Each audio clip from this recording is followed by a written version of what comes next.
Assalamualaikum warahmatullahi wabarakatuh. Bersama lagi dengan Ibu Mekarina. Sekarang kita membahas fungsi naik, fungsi turun, dan stasioner, di mana materi ini merupakan materi penerapan dari konsep turunan fungsi. Berikut sifat-sifat suatu fungsi dapat diselidiki dengan menggunakan turunan. A. Syarat fungsi naik, di mana f aksen x-nya lebih dari 0. Yang B. Syarat fungsi turun, f aksen x-nya kurang dari 0.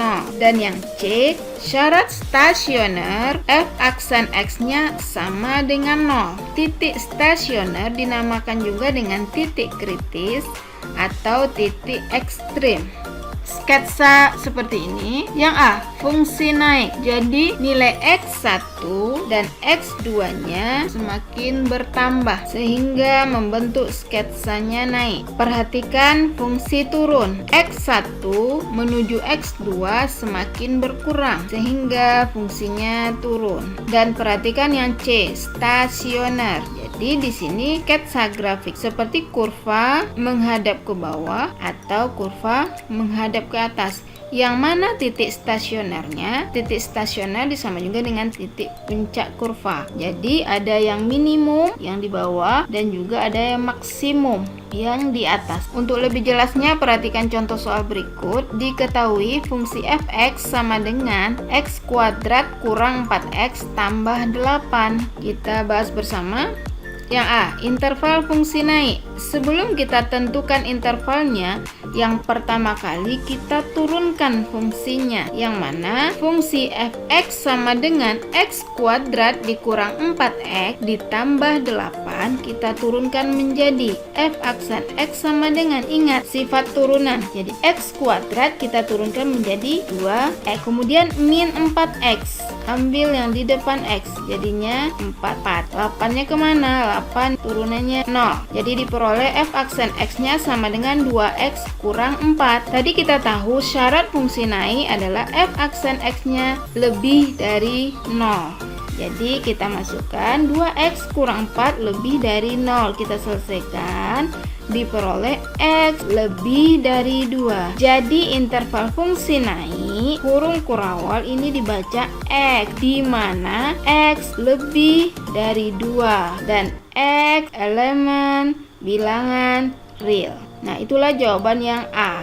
Jawaban yang B, interval fungsi turun. Tadi kita udah tahu turunannya f aksen x-nya 2x kurang 4. Syaratnya f aksen x kurang dari 0. Jadi kita selesaikan sehingga diperoleh x-nya kurang dari 2. Jadi interval fungsi turun kurung kurawal x, di mana x kurang dari 2 dan x elemen bilangan real. Lanjut yang C, titik stasioner. Syarat stasioner f aksen x sama dengan 0. Tadi juga kita udah tahu turunannya 2x kurang 4. Kita samakan dengan 0 sehingga diperoleh 2x sama dengan 4. X sama dengan 2. Jadi X sama dengan 2 ini membentuk titik stasioner. Sebelum kita tentukan titiknya, kita tentukan dulu Y-nya dengan cara memasukkan nilai X sama dengan 2 ke dalam fungsi awal. Jadi diperoleh F2 sama dengan tadi X kuadrat menjadi 2 kuadrat kurang 4 kali X, 4 kali 2 tambah 8. Kita selesaikan, diperoleh F2 sama dengan 4. Nah, jadi F2 di sini merupakan nilai Y. Nah, nilai Y sama dengan 4. Ini merupakan nilai stasioner. Sehingga kita peroleh titik stasionernya adalah X, Y jadi 2,4. Bagaimana sketsa grafiknya? Perhatikan jawaban yang D. Kita tahu bahwa titik stasionernya adalah X sama dengan 2. Jadi di sini kita ingat X kurang dari 2, maka dia tadi turun ya. X kurang 2 fungsinya turun. Jadi kita buat fungsinya turun. Kemudian ke kanan X sama dengan 2 berarti X lebih dari 2, maka fungsinya naik. Berdasarkan jawaban yang tadi, ini fungsi naik. Nah, inilah titik stasionernya 2,4. Nah, itulah jawaban dari contoh soal yang nomor 1. Lanjut contoh soal nomor 2. Tentukan interval fungsi naik dan interval fungsi turun. Berikut pembahasannya. Pertama-tama kita turunkan fungsi awal. Jadi f aksen x sama dengan 2x pangkat 3 kita turunkan menjadi 6x kuadrat. 3x kuadrat kita turunkan menjadi 6x. Ingat ya, datang 6 dari mana? Berarti 2 kalikan 3. Kemudian pangkatnya kurangin 1. Kemudian turunan dari 12x, di mana x-nya pangkat 1. Ambil yang di depan x, berarti 12.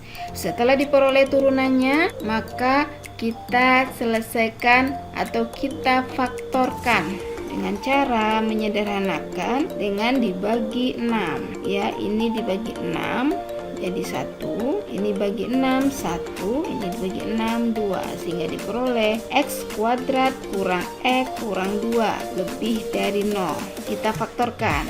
Ibu ingatkan lagi cara memfaktorkan. Kalau di sini ada min x, berarti di sini ada 1, berarti kita akan menentukan dua angka yang dijumlahkan hasilnya min 1 apabila kita kalikan hasilnya min 2. Seperti yang di belakang, min 2.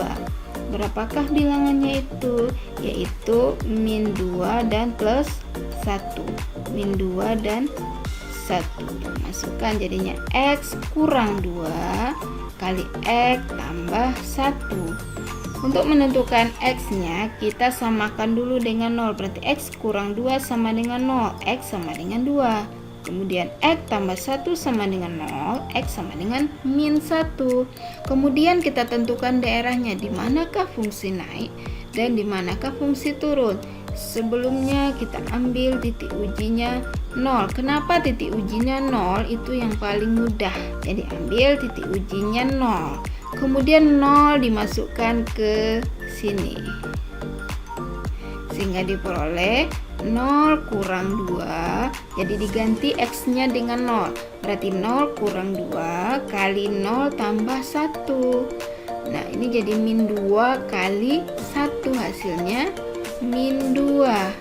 Nah, min 2 itu adalah negatif, berarti 0 itu dilewati oleh daerah negatif. Nah, maka dari itu muncullah tanda negatif seperti ini. Ya, karena dilewati oleh 0 dan dibatasi oleh x yang kita peroleh tadi. Nah, bagaimana dengan yang di sebelahnya? Nah, ini biasanya tanda plus dan di kanannya juga tanda plus. Biasa dia selang-seling ya. Jadi tanda plus di sini adalah fungsi naik dan min adalah fungsi turun. Bagaimana membuat notasi dari intervalnya? Jadi interval fungsi naik, kalau naik perhatikan yang positif, berarti daerahnya yang ini dan yang kanan ini. Jadi diperoleh x di mana x kurang dari min 1 atau x lebih dari 2, x elemen bilangan real. Kemudian yang B, interval fungsi turun. Lihat di mana letak yang negatif, berarti di tengah-tengah. Jadi kita cara membuatnya x di mana, karena letaknya di tengah, maka letakkanlah x di tengah duluan. Kemudian dia ke kiri, berarti lebih dari min 1 kurang dari 2, x elemen real. Dan terima kasih. Wassalamualaikum warahmatullahi wabarakatuh.